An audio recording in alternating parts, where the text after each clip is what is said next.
This is Rock Leach with SocialFire. All right, let's talk about it. A church in Brooklyn, the Citadel Cathedral of Praise and Worship, is on the verge of losing everything. I'm talking about a church that's been a light in the community, now facing foreclosure. The building's been sold at auction, and and unless they raise the money by Thursday, now I believe it's probably already passed. If they haven't, it's over if they don't raise that money. And I know what some of y'all are thinking, Rock, this is sad. Yeah, it is, but it's also a warning, because what's happening in Cypress Hills isn't just about one church in New York. It's a mirror for a whole generation of ministries that have lost sight of stewardship, strategy, and sustainability. They've lost sight of that. So we can shout faith all day long, but if we don't learn how to handle what God puts in our hands, faith won't fix what poor planning breaks. We got to talk about that. So what we're going to do is we're going to break this thing down. What happened, what went wrong, and what every pastor, leader, and believer can learn before your ministry ends up in the same position. Let's talk about it. You don't want to miss this video. Social fire, we don't play. Rock Leach bringing the heat all day. Faith on fire, no mask, no leash. Fire in his voice, yeah, rock. He the voice for the ones that the church forgot. He bring truth to the light, whether liked or not. All right, let's go ahead and get on over here and get straight into the content here. Well, a historical church in Cypress Hills is days away from shutting its doors after years of financial struggles. Newsfell's Daniela Rodriguez was at an emergency prayer vigil meant to help save the holy place of worship. Nadia, tears pooled in the eyes of Bishop Kevin Bond as he told me about the financial hardships from day one of moving into this location in 2016. Tonight, churchgoers walked up and down pews, chanting out in prayer to save their church. The Citadel Cathedral of Praise and Worship has physically been in the community since 2016. Bishop Kevin Bond says it's everything this block needed. Since we've been here, crime has been down so much within this radius of our church. But just last Thursday, the church was sold to someone at auction for nearly $1.2 million. Bishop Bond says they purchased the church for over double the amount, but were short $500,000, prompting them to get a loan from the Metropolitan New York Synod of the Evangelical Lutheran Church for that amount. We were unable to keep up with the payments on the mortgage that we got from the Lutheran Synod. And so they foreclosed on it. I called the Synod and the person who purchased the church at auction last week and have not heard back. Despite this, there's still hope to save the church. That's if they come up with the funds to pursue a redemption. We are a church that's filled with people who are just regular, working, God-fearing people. But the church has to come up with that money by tomorrow, or else they will have to close the church's doors for good and find a new location of worship. In Cypress Hills, Daniela Rodriguez, News 12 Brooklyn. Now, one of the things that I want to share is that this church did put together a CashApp, not a CashApp, but a GoFundMe. Says, help save our church, urgent appeal to keep the doors open. Now, this was a GoFundMe, rather. That's what it is. GoFundMe. It says, dear believers, friends, and supporters. Looks like this was put together by Dr. Kevin Bond, who's the pastor of this church. Looks like it was created on March the 22nd this year. And there were 140 donations. I don't know if y'all can see that right there. 140 donations. The goal here being 1.2 million, and they raised $10,667. And he said, dear believers, friends, and supporters, we come to you in our time of greatest needs. On April 3rd, 2025, Citadel Cathedral, our beloved church of 28 years, was sold at auction to the highest bidder. This house of worship has been more than just a building. It's been a beacon of faith, love, and hope, a spiritual home for many, a safe haven, a place of healing, joy, and community. Now we're asking for your help to save it. Now, he goes on down to talk about what happened right here. And he said, despite our unwavering commitment to serve, support, and uplift, the church was foreclosed and sold due to financial challenges. that's because I can say a lot right there, that stemmed from years of hardship, particularly the devastating impact of COVID-19 pandemic. Friday, April 4th began the countdown on the 7-day window we have to reverse the sale to complete. This done already passed. To complete this task, this must be raised full amount. All right, 1.2. All right, why this matters? So they went on there. So it's basically, a church that was struggling because of COVID. They never recovered.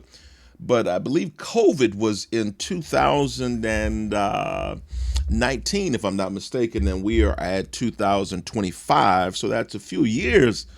I'm not a mathematician, but that's a few years from there. So went on over to the church's Facebook page, to Dr. Kevin Bond's Facebook page here, and took a look here, and looks like they are doing something with.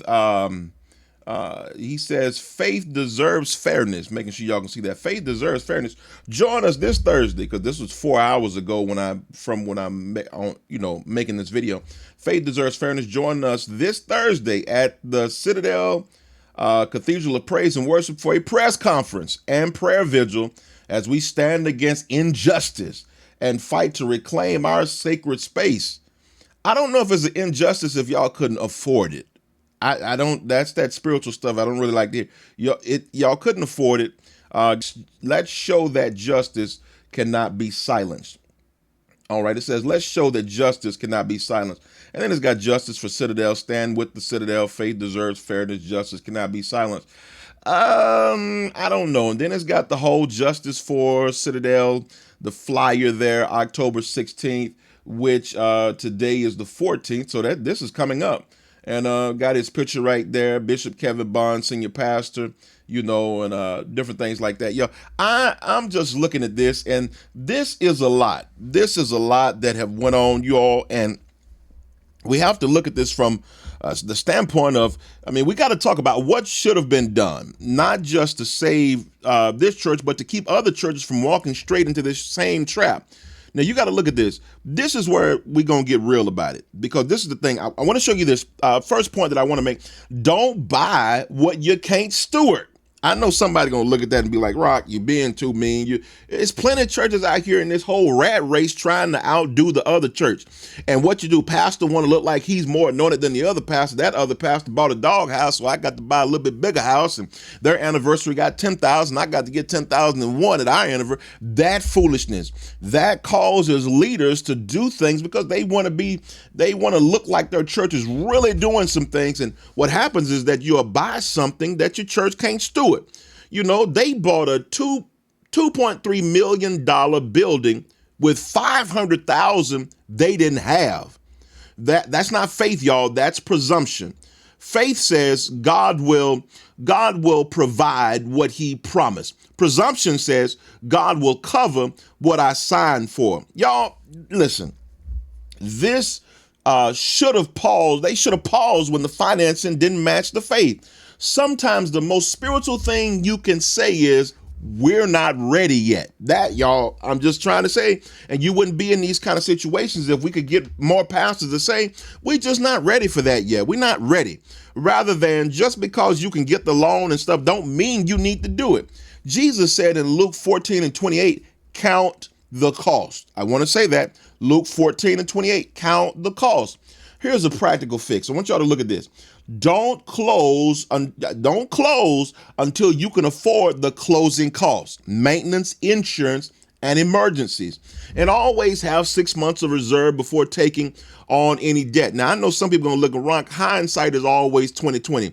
Well, there's some church right now watching this video, and they see a big, wonderful building, and they just go, hallelujah, speak in tongues or whatever, and not have a real plan and not know the results on the other side of that. If you foreclosed on, I, as a pastor, as a member of a church, went through this in my younger years as a member of a church. Our church went through this whole thing. And now this church that was there in the city I grew up in and different things like that, it was taken over by a Hispanic congregation, and 3 pastors came together to take over that church because our church couldn't afford it. our church, when I say that I was a member of this church, we couldn't afford it. And y'all, that's a problem. And it's not just happening here at the Citadel of Praise and Worship. This happens at a lot of churches across America. Number two that I want to give you, build people before you build buildings. I ain't never in my life seen people so quick to build a church, and then when they can't afford it, they'll say, well, our people are just working class people. Listen, they've been working class people. Didn't nothing change. They was working class people before you went out there and decided that you wanted to do something that didn't fit what working class people could do. That didn't change. Y'all, that didn't change. They built a sanctuary before they built a sustainable community. Jesus didn't say, up on this mortgage, I'll build my church. He said, up on this rock, I'll build my church. Y'all, we got to quit. We got to quit before buying property. We got to understand, you have to teach on stewardship and grow consistently in tithing. If you are a tithing church, you need to make sure that you're doing that consistently. Now, I'm going to buy in the spirit of prosperity gospel. That's not what you do. If you got to tell people to get in line, and I need 10 of y'all to get in line, and all 10 of y'all need to have $10,000, that ain't sustainable. That ain't going to be able to work forever. You need to get something that is sustainable. And if you robbing people, the reason that ain't going to work, because that's robbing people if you doing this prosperity gospel foolishness. And if you're a tithing church, be consistent with that. But I'm going to go even further. You have to teach stewardship. You have to make sure that you teach stewardship, and you got to form a financial advisory board. Real professionals, not these deacons that's just going to do whatever the pastors say. I'm talking about real professionals in this advisory board. You got to raise 40 to 50% of the cost up front. That's what you need to do. Listen, the crowd should never be bigger than the commitment. We got to make sure we say that. The crowd should never be bigger than the commitment. The next point that I want to make, because this is sad, but I want to say this so we can quit with this foolishness. Y'all, my next point is secure multiple streams of income before the storm. You need to secure multiple streams before the storm. Looks like this church had one income stream, Sunday offerings. That was the one income stream that looks like that was here. And when COVID hit, that stream dried up. Now, a lot of churches experience this, and that's not a crisis. That's not a crisis. That's a consequence. Please understand that. They should have diversified.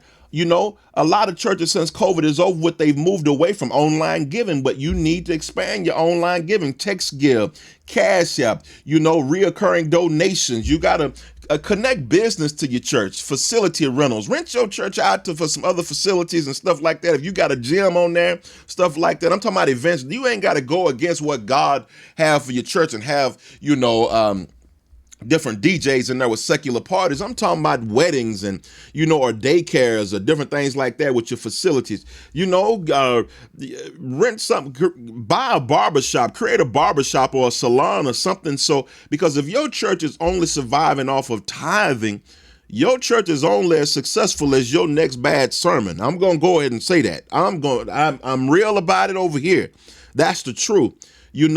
Community partnerships and grants. Do that. Digital production online, digital productions, online ministry, merchandise. These are things that will help your church. So you're not just on Sunday morning offering. That is a dangerous thing to just be on. But a lot of churches, that's what they do. The church must think like a mission, but operate like a business. Now I'm going to say that, but I also understand people think it's a terrible thing to be business minded any area in church. Even Christ said, I must be about my Father's business. But this is the thing I want to share you with business. 1 + 2 ought to equal 3. Quit being spiritual and taking care of business and making 1 + 17 = 17 million.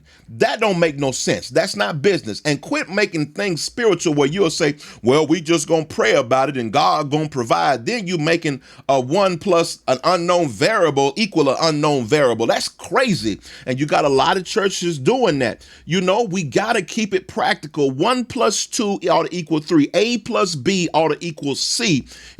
Everywhere.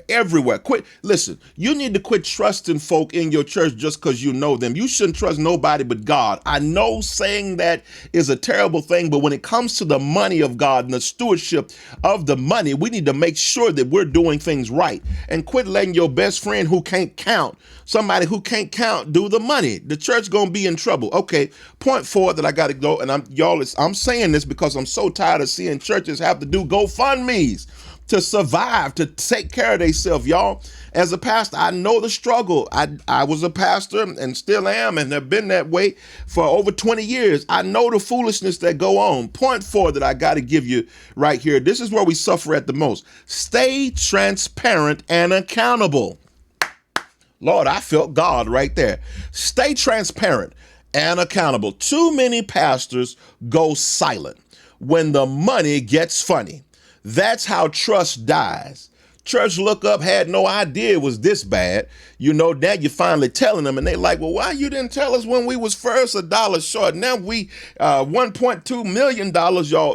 That violates trust. If you want people to give, you got to give them clarity.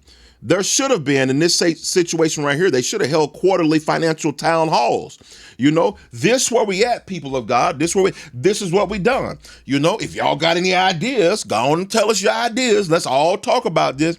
Y'all, that's what I'm saying. Show you should have shown the congregation, the numbers. I don't know why we go silent and act like the numbers, you got to over spiritualize things and people not going to understand. There's some folk in that congregation that can count better than the folk you're paying to count. I'm just trying to tell you the truth.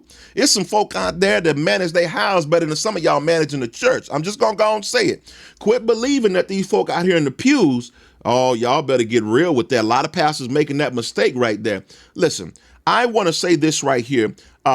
Listen, you need to bring in, and a lot of churches need to do this, bring in a CPA or auditor once a year. Bring in somebody that owes you that doesn't owe you allegiance. Bring in somebody who can look at that, independent, that's not connected to you, that can tell you what's going on with the finances, because you need to know what's going on with them finances. Listen, when members see what's happening, they'll sow into what's happening, but they got to be able to see.